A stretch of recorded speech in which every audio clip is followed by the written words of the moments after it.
mesodermal derivatives. Once again, we are going to draw a diagram which is a transverse section of the embryo, where we understand there is one cavity on the dorsal side, amniotic cavity. There is one on the ventral side, the yolk sac cavity. We'll be talking about a third cavity now, which will be called coelomic cavity. And since it is within the embryo, we call it as intra-embryonic coelomic cavity. So there'll be three cavities total. Plus we know there are three germ layers, the ectoderm, mesoderm, endoderm, but this time we are talking about the mesoderm. So let us look at the next stage of the mesodermal derivative, where the mesoderm is being divided into several components: axial mesoderm, para-axial mesoderm, intermediate, and lateral plate mesoderm. So as we see in this diagram, there's a dorsal cavity, the amniotic cavity, ventral is the yolk sac cavity, and laterally we are showing the intra-embryonic coelomic cavity on this side as well as on the other side. So dorsal is the amniotic cavity, ventral is the yolk sac cavity, and laterally you can see a cavity developing, evident on the right side as well as left side,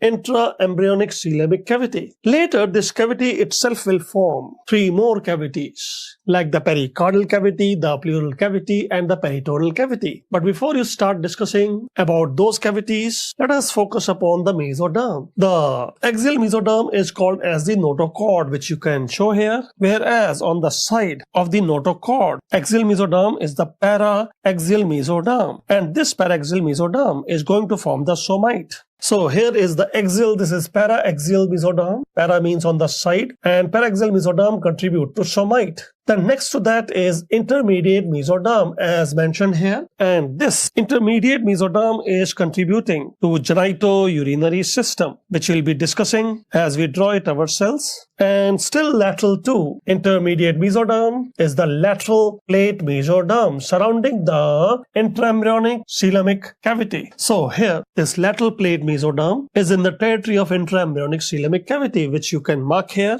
lateral plate mesoderm on right side as well as on the left side, being divided into two components. There's a dorsal somatic lateral plate mesoderm and a ventral visceral lateral plate mesoderm. Visceral means splanchnic also. Towards the yolk sac you have visceral or splanchnic lateral plate mesoderm. So here this lateral plate mesoderm is being divided into somatic on the dorsal side and splanchnic visceral on the ventral side. And these are the mesoderm, which will have several derivatives which we need to discuss. Let us draw this diagram ourselves now. Here is the transverse section of the embryo once again, and this is the dorsal ectoderm, middle mesoderm, and the ventral endoderm. Our focus will remain on the middle layer mesoderm here, and we have mentioned there is a axial mesoderm, which we are calling it as the notochord. And this notochord or the axial mesoderm regresses, but later a remnant of that is going to contribute for the nucleus pulposus of the intervertebral disc.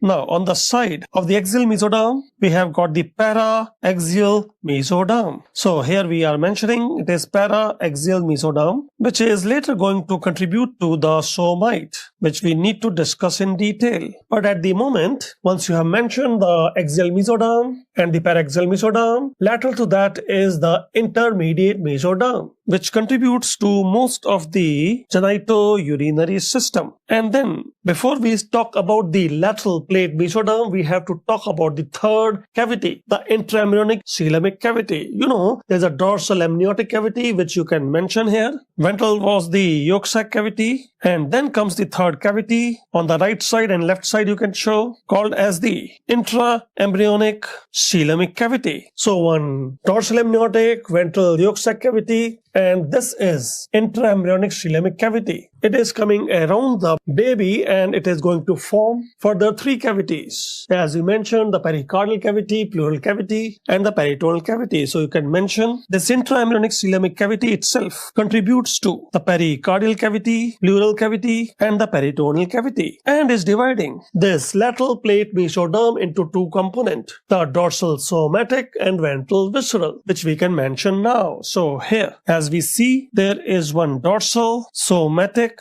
lateral plate mesoderm, and there is a ventral visceral lateral plate mesoderm. and it will have some of the derivatives which we have to focus upon. Like we have to understand these cavities, they'll have some membranes like pericardium, pleura and peritoneum. If it is covering the viscera, they are called visceral membranes, and if they are in the periphery, they are called parietal, like parietal pericardium, parietal pleura, parietal peritoneum. These parietal layers, they are coming from dorsal somatic lateral plate mesoderm, whereas the visceral pericardium or visceral pleura, visceral peritoneum will come from the ventral visceral lateral plate mesoderm. So as we mentioned, the ventral visceral lateral plate mesoderm will form the visceral layer. For the membranes, could be the pericardium, pleura, peritoneum, whereas if it comes to the parietal layers, then this parietal layer of the pericardium, pleura, peritoneum will be contributed by the dorsal somatic lateral plate mesoderm. So here we have the three cavities, each cavity having a membrane. If it is peripheral membrane, it is somatic nature, and if it is near the viscera, covering the visceral layer, then it is from the ventral visceral lateral plate mesoderm. Now this ventral visceral lateral plate mesoderm is also contributing to visceral muscles, that is cardiac and smooth muscles. So you can mention here the other derivative of the ventral visceral lateral plate mesoderm is visceral muscles. Like you have two of them, the cardiac muscles and the smooth muscles. So we are mentioning, may it be the cardiac muscles or smooth muscles, the visceral muscles, they come from ventral visceral lateral plate mesoderm. But then there are some exceptions, and you know some of them. Not all the smooth muscles are coming from this region. There are some exceptions.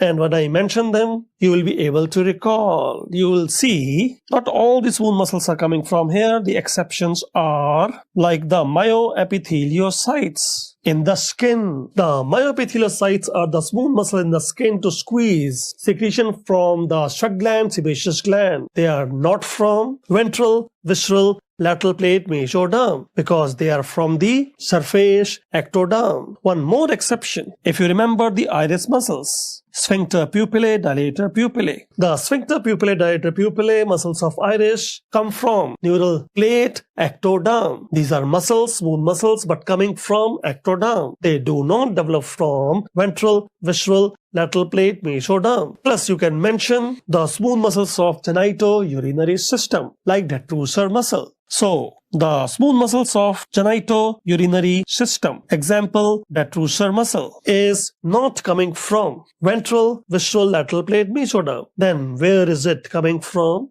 Actually, genitourinary system, most of it will develop from intermediate mesoderm. So you can mention here this intermediate mesoderm, maybe on right side or left side, is going to form most of the genitourinary system. For example, it will form kidney, testis, ovary. May it be the right kidney, left kidney, testis, ovaries. They are coming from the intermediate mesoderm, and it will also contribute to smooth muscles of genitourinary system like the detrusor muscle. See, all these discussions are based upon the type of questions which we encounter. That is why practicing MCQs is very important. Now, what about the paraaxial mesoderm? There was some somite formation. What happens to that somite? This somite itself will have three components now. And what are the three components of somite? You can mention here the three components of somite on either side, and the one which is near the midline, most medial, is going to form sclerotome. So here, this most medial part of the somite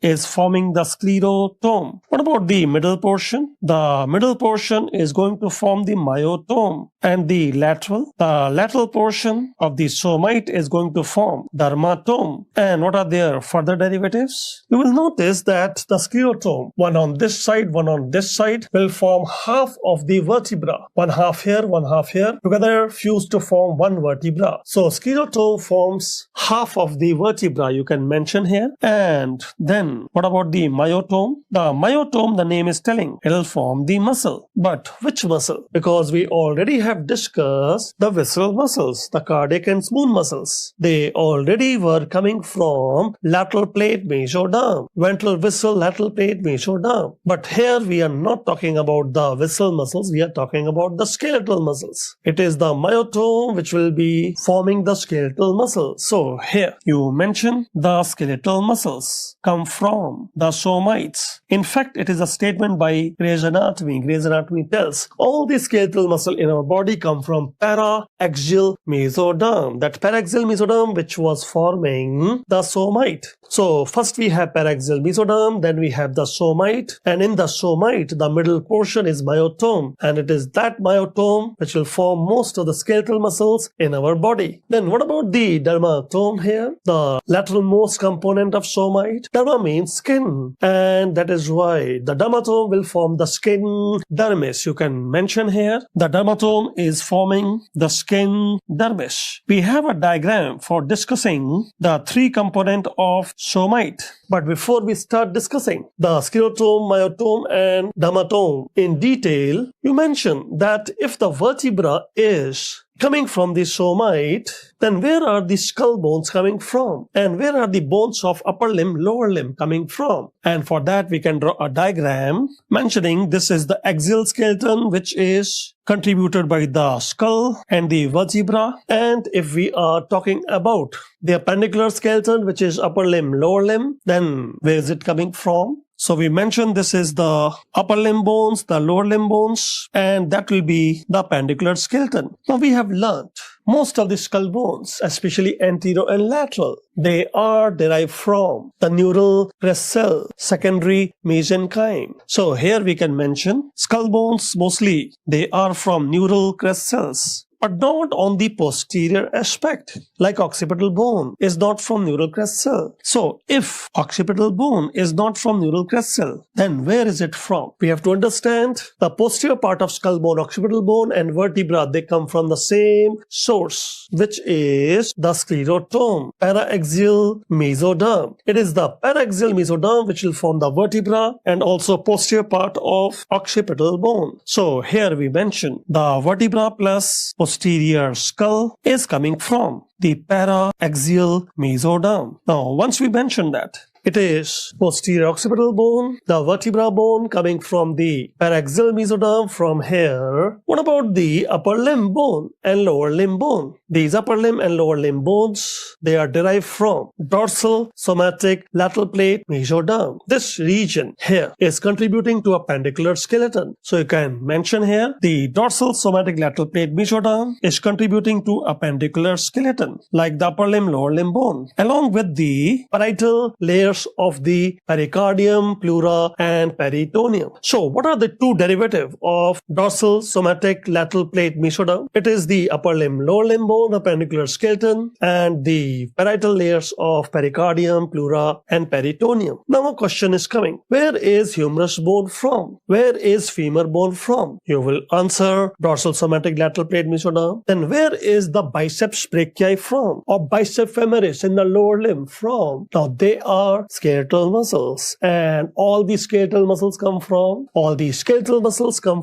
para-axial mesoderm, the middle layer, the myotome. So the point is the humerus bone come from lateral plate mesoderm, whereas the muscles, the skeletal muscles, come from para-axial mesoderm. Let us look at the three component of somite now in a diagram. As you notice, the somite is having three components. There is a medialmost, the sclerotome, and in the middle you have the myotome, and laterally the dermatome. On either side, maybe right side or left side. And it is the sclerotome which is going to form half vertebra here, half vertebra here. So as to fuse and become one vertebra, which is then protecting the central nervous system. In this case, it is a spinal cord. So this vertebra is coming from the sclerotome, as you mentioned. What about the middle layer, the myotome? The middle layer, the myotome, will form most of the skeletal muscles. As is evident here, the middle layer, myotome, is forming the skeletal muscles. And what about the dermatome then, which was the lateralmost? The lateralmost, which is dermatome, is forming the skin dermis, as is evident here, all coming from the somite, para-axial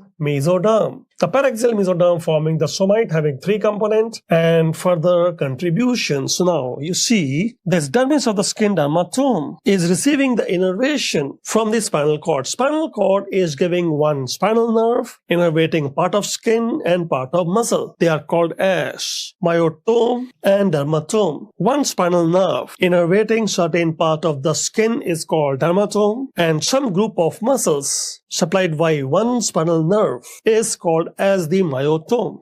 In this diagram, we can revise the various component of mesoderm again. This is the diagram which we have drawn, mentioning that there is an axial mesoderm, the notochord, then paraxial mesoderm, intermediate mesoderm, and lateral plate mesoderm. This is in a transverse section, but if you look from the dorsal view of the embryo, and if you have removed the ectoderm, then the next layer which you see is the mesoderm. And this mesoderm will have several components. Let us compare this diagram with the one which we already have drawn. So, as we understand, if we are talking about the notochord axial mesoderm, then it is here. The notochord which is coming from the epiblast cells, if you remember, which were ingressing at the level of primitive knot or the blastopore. So some of the epiblast, they move into the blastopore or primitive pit of the primitive streak and migrate towards the precaudal plate and form the notochord. This notochord will then regress, leaving behind nucleus pulposus of intervertebral disc. And where the vertebra themselves come from? Half vertebra from here, half from there, from the paraxial mesoderm. And which component? The sclerotome. So as we know, this paraxial mesoderm, the most medial component is the sclerotome. And as you mentioned, that sclerotome portion of the paraxial mesoderm is going to contribute to, see, this is the paraxial mesoderm as you show on either side, and this paraxial mesoderm will form the somite. And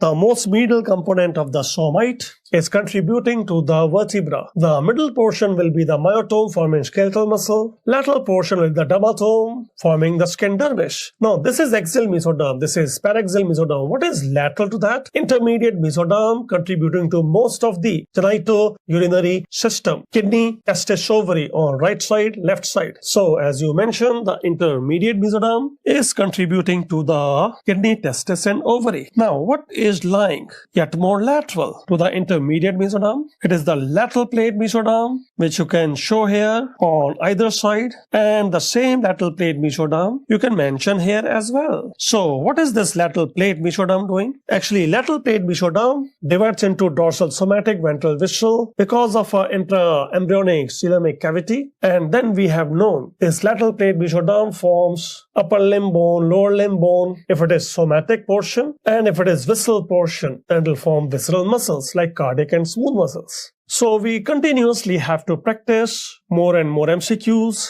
to become comfortable with all these derivatives. But at the moment, let us look at the dorsal view of a developing baby and talk about the paraxial mesoderm contributing to the vertebral bone, protecting the central nervous system in the next diagram. So this is the dorsal view of the developing baby, and you can see the central nervous system developing here, the brain and the spinal cord, which has to be protected by some bones. The brain to be protected by the skull bone, and the spinal cord is to be protected by the vertebra. These vertebra develop half on one side and half on other side from these somites. Actually, somite has the most medial component, the sclerotome, and it is the sclerotome which will be contributing to half of the vertebra on either side, the paraxial mesoderm. Paraxial mesoderm will also contribute to part of the skull on the posterior aspect, the occipital bone. But most of the skull bones protecting the brain, as we mentioned, come from neural crest cells. So most of the skull bones, as we show here, would have come from neural crest cell, except the posterior aspect coming from paraxial mesoderm, the same mesoderm which gave the vertebra as well. So this is just for the orientation of the developing baby, and we should know that this primitive streak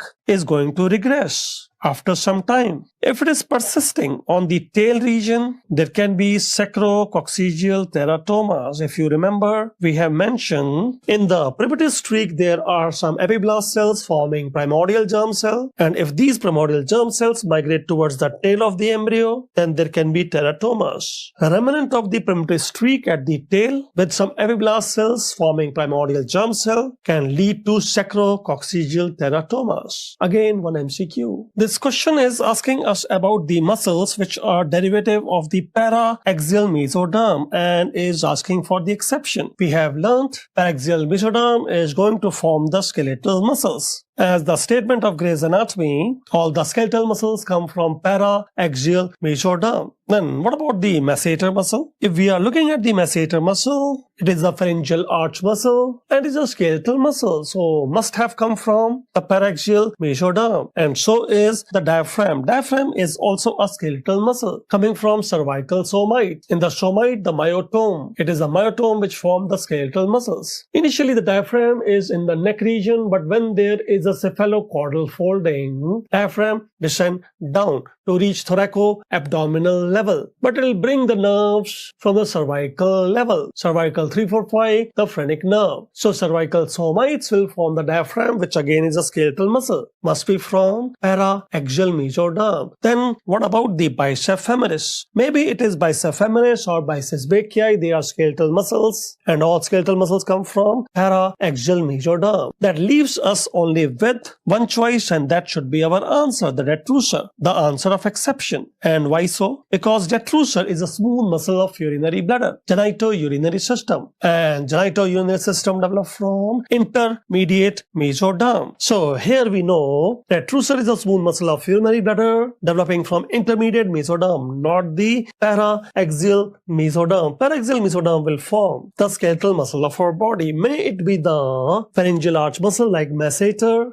or the diaphragm muscle, biceps femoris, or biceps brachii, but not the detrusor. We keep our answer as choice number D. And then we are being asked muscle derived from the visceral, which is also called splanchnic lateral plate mesoderm. We have learnt lateral plate mesoderm will have two components, a dorsal somatic, but this is the ventral and visceral. So it is going to form the visceral muscles, the cardiac and smooth muscle, but with few exceptions. If you remember, we had written 3 exceptions in our diagram, and one of them was, if we are talking about myoepitheliocytes of the skin glands like sweat gland, sebaceous gland, then they are coming from surface ectoderm, not the lateral plate mesoderm. And what about the iris muscles like sphincter pupillae, dilator pupillae? Sphincter pupillae, dilator pupillae, they are from neural plate ectoderm. There are some muscles which come from ectoderm. Then what about the smooth muscles of the gut tube? Now, may it be the smooth muscles of the gut tube or respiratory tube,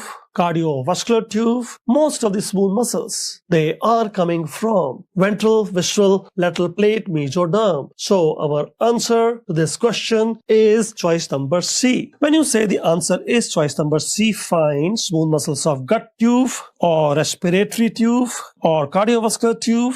But then what about detrusor? Detrusor, we know it is the smooth muscle of the urinary bladder, genitourinary system, will come from intermediate mesoderm, not the lateral plate mesoderm. So in here, the only possible answer is choice number C, the smooth muscles of various tubes, including gut tube, coming from lateral plate mesoderm. And what about the para-axial mesoderm? Para-axial mesoderm, we have seen, is going to form the somite. In the somite, we have the myotome, and the myotome form the skeletal muscle. So let us search for some skeletal muscle. But then we have got 2 of them. One of them is the biceps brachii, the other is masseter. Both can be the answer. And if you have to choose between them, then which one should you take as your first answer? Since there are some authors, they have some controversy regarding the masseter muscle, the pharyngeal arch muscle. Any choice which has controversy associated should not be preferred. You mean to say C is a better answer than D? Yes, C is a better answer than D. I'll mark C. If it is not found, then I can mark D because I know both of them are skeletal muscles and they are coming from myotome, the middle component of the somite, the paraxial mesoderm. Now, your answer is C. Fine. Better than D. Okay, but what about the adrenal cortex? Adrenal gland is suprarenal gland. It is above the kidney. And we know the kidneys come from intermediate mesoderm. Even the gland over them, the adrenal gland, is coming from intermediate mesoderm near the coelomic cavity, the peritoneal cavity. So the kidneys, the renal system, even the suprarenal gland, the adrenal gland, come from intermediate mesoderm near the coelomic cavity. But then adrenal gland has two components. In the periphery, there is adrenal cortex, and in the center you have adrenal medulla. If it is adrenal medulla, we know it will have sympathetic neurons and they are coming from neural crest cells. So it is the neural crest cell which will form the sympathetic neuron of adrenal medulla. What about the adrenal cortex? The question has got adrenal cortex. Adrenal cortex is definitely from the same source as the kidney is, that is intermediate mesoderm. Okay, so adrenal cortex is from intermediate mesoderm near the coelomic cavity. What about the humerus bone? Humerus bone is upper limb bone, appendicular skeleton. Now, appendicular skeleton may be upper limb bone or lower limb bone. They come from lateral plate mesoderm. And in the lateral plate mesoderm also, the dorsal somatic lateral plate mesoderm. So, as you mentioned, the humerus bone or the femur bone, the appendicular skeleton, upper limb, lower limb bones come from dorsal somatic